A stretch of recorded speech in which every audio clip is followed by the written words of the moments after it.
Buongiorno da Sicilia 24, i titoli di questa edizione. Il dramma senza fine di Lampedusa, più di 30.000 sbarchi da giugno ad ora e migliaia di morti. L'ultimo naufragio nel racconto dei 4 sopravvissuti ancora sotto shock. Arriva anche un nuovo messaggio del Papa. Lo scontro sul caro voli. Resta alta la tensione dopo l'attacco di Ryanair al presidente Schifani e la dura replica del governatore. Intanto l'Europa vuole spiegazioni da Roma sul decreto contro l'alto costo dei biglietti aerei. L'ex Primula Rossa Messina Denaro è in condizioni di salute stabili dopo l'intervento all'ospedale dell'Aquila. Il sottosegretario alla giustizia Del Mastro dice no alla revoca del 41 bis. A Palermo vasche di amianto abbandonate, spazzature nelle vie dello shopping. Ci vorranno mesi per la bonifica e nel frattempo cresce il rischio per la salute. Il comune di Belpasso dichiara guerra a chi abbandona rifiuti, avviata la sanificazione delle discariche abusive che deturbano i sentieri del Parco dell'Etna. Successo per Franco Gabbiani alla Villa Bellini di Catania, il suo Ci vuole un fiore tour ispirato alla difesa dell'ambiente. Calcio, preso Marsura, il Catania è pronto a chiudere anche l'ingaggio del difensore centrale Marco Scurado. L'ex Perugia è pronto a vestire rossa-azzurro.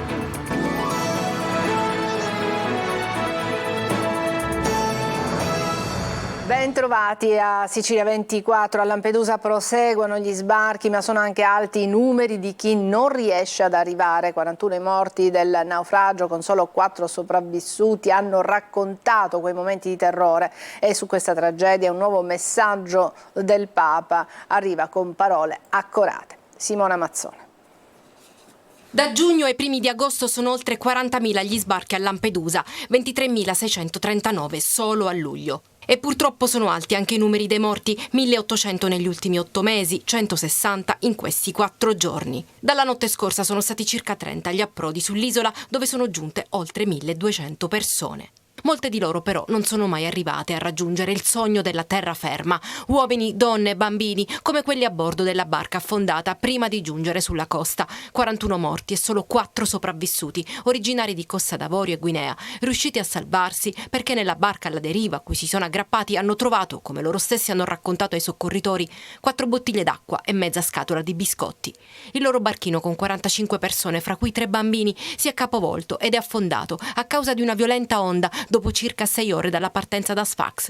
Tutti i migranti sono finiti in mare, ci siamo aggrappati a quello che abbiamo trovato, hanno testimoniato i sopravvissuti ancora sotto shock per avere perso i compagni. Li abbiamo visti annegare, travolti da un'onda. Intanto i migranti soccorsi e salvati dal mare vengono condotti nell'hotspot di Lampedusa, curati, rifocillati e poi trasferiti. Non siamo al collasso nella struttura, puntualizza la questura di Agrigento, visto che ogni giorno vengono spostate da lì circa 1.000 persone per altre che ne arrivano. E la Croce Rossa dal 1 giugno gestisce l'hotspot di Contrada Imbriacola, fornendo opera di prima assistenza e cura anche psicologica, come ha dichiarato a Buongiorno Sicilia Ignazio Schintu, direttore delle operazioni emergenze e soccorsi. Stanno bene, insomma, dal punto di vista psicologico sicuramente hanno avuto un trauma che ci vorranno 2 giorni prima che in qualche modo venga recuperato. L'Italia in queste operazioni è sempre più sola, l'Europa dovrebbe fare di più.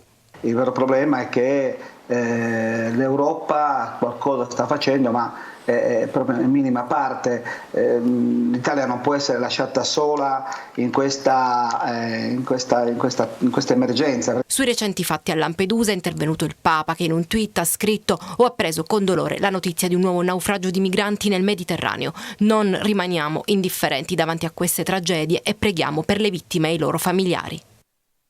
Torniamo ad occuparci del caro voli e scontro aperto tra il presidente della regione Schifani e il numero 1 di Ryanair Wilson sulle tariffe dei biglietti per i siciliani. Il ministro Urso disponibile a rivedere il decreto che calmerà i prezzi. Lorena Dolci. Cita Harry Potter e il regime sovietico, gli algoritmi e il colosso Netflix. L'amministratore di Ryanair, Harry Wilson, da buon irlandese, infarcisce di parolacce la sfuriata contro il decreto che ha messo un tetto al caro voli, e molte sono all'indirizzo di Schifani. Qui è Ryanair che vi parla e non le manda a dire. Volano scintille nel botta e risposta, con il presidente della regione che risponde a tono: tariffe scandalose, spazzatura e vessare i siciliani. Lavoriamo ad un terzo vettore che favorisca la mobilità. Risultato: prime pagine dei giornali, tariffe per ore invariate e il faro della Commissione europea che si accende sulla stretta decisa dal governo per calmierare i prezzi dei voli dalle isole. Nel mezzo, a fare da piacere, il ministro del Made in Italy Adolfo Urso, che si dice disponibile a migliorare il decreto, quasi una retromarcia. Proprio quel decreto che, secondo il numero 1 della più importante compagnia low cost, è una norma ridicola e illegale che interferisce con le leggi del libero mercato, una roba populista, insiste, e di stampo sovietico. Altro nodo del contendere, la profilazione degli utenti, elaborata dal famoso algoritmo e messa sotto accusa dal governo. A Ryanair non ci sono algoritmi e la replica, mentre il Ministero cita studi internazionali. La Commissione europea sembra ammonire l'Italia quando dice che la libera fissazione di prezzi è la migliore garanzia. Lezione numero 1 del costo di economia, a cui si rifà anche l'imprenditore della compagnia aerea, che prevede che il decreto avrà l'effetto contrario. Se interferisce e restringi i prezzi, spiega, le aziende se ne vanno da un'altra parte. È irlandese, ma vale come mezza parola. Emergono altri particolari sulla vita del boss Matteo Messina Denaro, dai covi ai fiancheggiatori, dai verbali dell'interrogatorio, il racconto della sua latitanza. Natale Bruno. 20 kg in 7 mesi, tanti ne ha perso Matteo Messina Denaro, affetto da un tumore al colon con metastasi al fegato, 2 giorni fa operato per un'occlusione intestinale e successivamente ricoverato secondo prassi sanitaria e rianimazione. Per questa ragione i suoi legali chiedono la scarcerazione. Difficile al momento stabilire se il detenuto al 41 bis verrà poi trasferito nella cella ospedaliera dell'ospedale dell'Aquila oppure riportato direttamente in carcere di massima sicurezza di Preturo, che dista 7 chilometri dall'ospedale. Matteo Messina Denaro nega di avere mai ordinato delitti e racconta la sua versione sull'appoggio alla latitanza ricevuto dal geometra Andrea Bonafede, che gli prestò la propria identità consentendogli di sfuggire alle ricerche per anni, di sicuro negli ultimi 2 quelli della scoperta della lotta al tumore. In cambio Bonafede ha avuto qualcosa, chiede il capo della DDA palermitana. No Andrea, no, non c'è questa mentalità. Matteo Messina Denaro parla a lungo con i magistrati della sua malattia, scoperta i primi giorni di novembre del 2020 dopo un'occlusione intestinale e la successiva colonoscopia. Ammette: quando scoprii che avevo questo tumore e quindi mi restava poco, mi sono messo a pensare e ho seguito un proverbio ebraico che dice: se vuoi nascondere un albero, piantalo nella foresta. Allora cosa penso?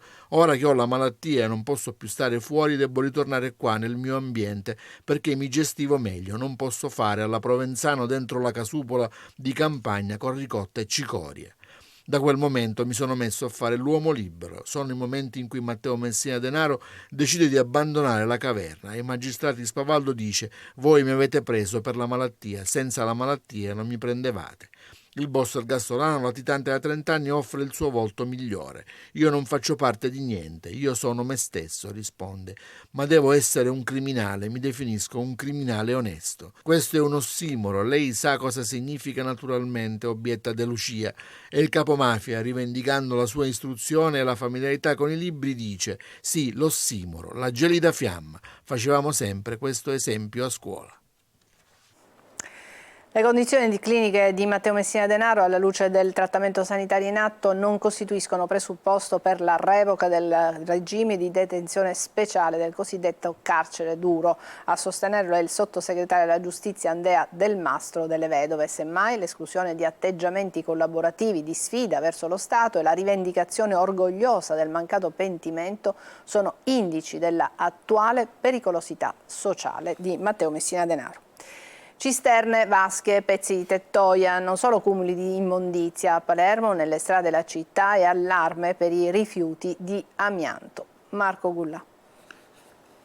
Siamo nel salotto della città di Palermo, via Mariano Stabile, via dello shopping, ma al contempo anche zona molto frequentata da turisti. Eppure queste due vasche di cemento amianto sono abbandonate sul marciapiede da oltre 2 mesi e lo rimarranno almeno fino a settembre, quando nella migliore delle ipotesi il servizio di rimozione del Comune di Palermo verrà rifinanziato e ricomincerà a togliere dalla strada i rifiuti pericolosi abbandonati dai palermitani. Ma situazioni simili a Palermo se ne contano diverse, come a Ballarò, a Lozenna, Ciaculli, a Sferracavallò, con residenti esasperati e che continuano a sommergere di mail, telefonate la RAP, la partecipata che si occupa della gestione dei rifiuti a Palermo, e il settore ambiente di Palazzo delle Aquile, per far togliere pezzi di tettoia, cisterne per l'acqua, fioriere, canne fumarie lasciate all'intemperie in condizioni di estrema pericolosità. Smaltire l'amianto ha però un costo decisamente elevato, fino a 40 centesimi per ogni chilogrammo di materiale da eliminare in maniera sicura. Per una cisterna d'acqua ci vorrebbero circa 300 euro, soldi che impresari edili o che proprietari di casa non vogliono spendere, che quindi spesso e volentieri abbandonano per strada. Ma in città l'emergenza rifiuti continua, soprattutto le periferie sono invase ancora da rifiuti di ogni genere. Intanto i livelli di diossina nell'aria a Palermo sono tornati nella norma. I dati sono stati diffusi nel vertice convocato al sindaco Roberto Lagalla. Allarme è rientrato dunque dopo il rogo del 25 luglio che ha interessato la quarta vasca di Bellolampo, con una enorme colonna di fumo nero che si è sollevata dalla discarica per diverse ore. Nonostante i valori siano rientrati nei limiti di legge, è lo stesso Lagalla ad annunciare la proroga dell'ordinanza sul divieto di consumare generi alimentari come carne e latticini prodotti in un raggio di 4 km proprio dalla discarica alle porte di Palermo. A Belpasso il sindaco Caputo contro gli incivili che deturpano il parco dell'Etna e il territorio comunale. Potenziati i controlli, avviate le operazioni di bonifica delle discariche a cielo aperto. Emanuela Corsi. Sono vere e proprie discariche a cielo aperto che deturpano la bellezza delle nostre città e dei nostri luoghi e che spesso si trasformano in vere e proprie bombe ecologiche. Una delle aree maggiormente colpite è quella del Parco dell'Etna, che ricade su diversi comuni del catanese. Più volte abbiamo documentato con le nostre telecamere i cumuli di rifiuti riversati in mezzo al verde o nei sentieri di montagna dove gli incivili si sbarazzano di mobili, sanitari, elettrodomestici in maniera veloce e furbesca, risparmiando così su tempi e costi per il corretto smaltimento.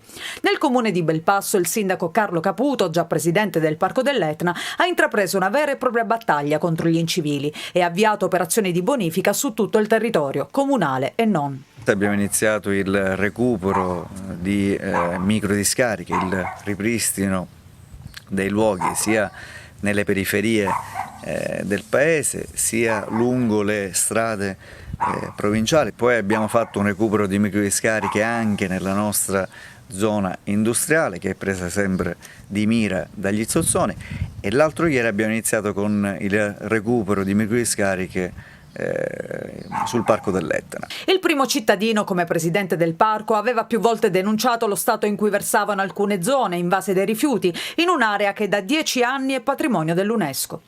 Buona parte dei territori che sono sul Parco dell'Etna è competenza dei comuni, e quindi è un dovere fare questo lavoro, perché si produce un danno di immagine, un danno economico e un danno ambientale. Un'operazione potenziata anche da controlli capillari e telecamere di videosorveglianza. Breve pausa, ci vediamo tra poco.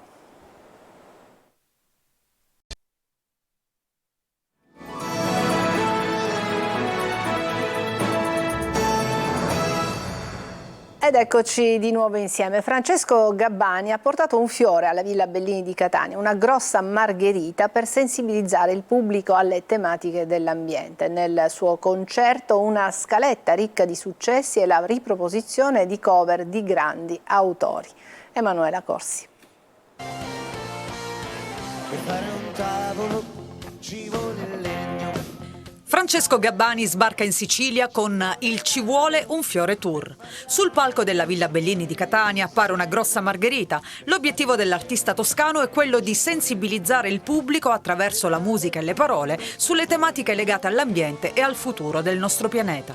Per fare il mondo ci vuole la terra, per far la terra ci vuole. Un ricco repertorio tra cover di artisti come Endrigo, Battisti e De André e successi del cantautore. Tra questi Occidentali Scarma, che ha fatto cantare e ballare il pubblico della Villa Bellini.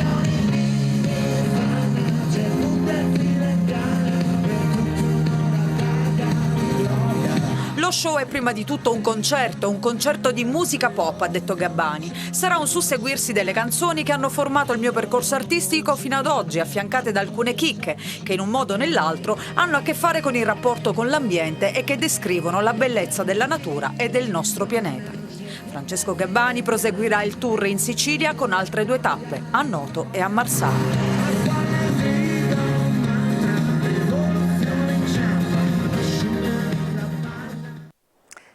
E adesso andiamo al jazz. Il concerto del sassofonista Francesco Cafiso al Parco Forza ha inaugurato il mese di eventi culturali in occasione della riapertura del sito archeologico di Ispica, nel Ragusano. Laura Curella. Una passeggiata al tramonto tra bellezze naturalistiche, reperti archeologici e musica d'autore. Riapre così Parco Forza, dopo i lavori di restauro seguiti dalla Soprintendenza di Ragusa e finanziati dalla Regione con oltre 2 milioni di euro. È stata sicuramente migliorata la fruizione del parco e abbiamo avuto la possibilità di scavare il Palazzo Marchionale, nel quale abbiamo trovato nuovi ambienti, abbiamo chiarito alcuni dubbi del passato rispetto alle ricerche archeologiche svolte fino al 2008 e soprattutto la grande novità è quella che abbiamo trovato una grandissima cucina del palazzo collegata agli ambienti di rappresentanza. La sfida adesso è quella della valorizzazione del sito a 2 passi dal centro di Ispica, attraverso iniziative di ampio respiro culturale in grado di richiamare turisti e visitatori tutto l'anno. Si chiude una fase e se ne apre un'altra, quello della valorizzazione. E l'obiettivo nostro come parco è quello di destagionalizzare i flussi turistici e fare in modo che il nostro patrimonio possa essere fruito di tutti i mesi dell'anno. La magia del sassofonista Francesco Cafiso ha dato il là al mese di eventi che abiteranno gli scorci suggestivi del parco, tra concerti, arte, fitness e archeologia.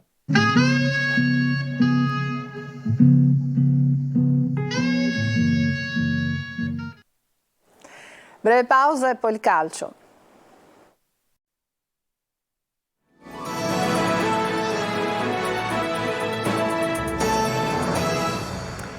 Eccoci al calcio, sono fiero per il traguardo raggiunto, ringrazio il Palermo e il City Football Group per la fiducia che voglio continuare a ripagare in campo. Lo ha detto l'attaccante del Palermo Edoardo Soleri dopo aver prolungato il contratto che lo lega al club rosanero fino al 2026. Sentiamo. Andiamo avanti sempre con il calcio. Il Catania dopo Marsura è in procinto di chiudere anche per il difensore centrale Marco Scurado, ex Perugia. Intanto nel test match contro il Calatabbiano vinto 9-1 dai rossazzurri. Sentiamo Marco Carli.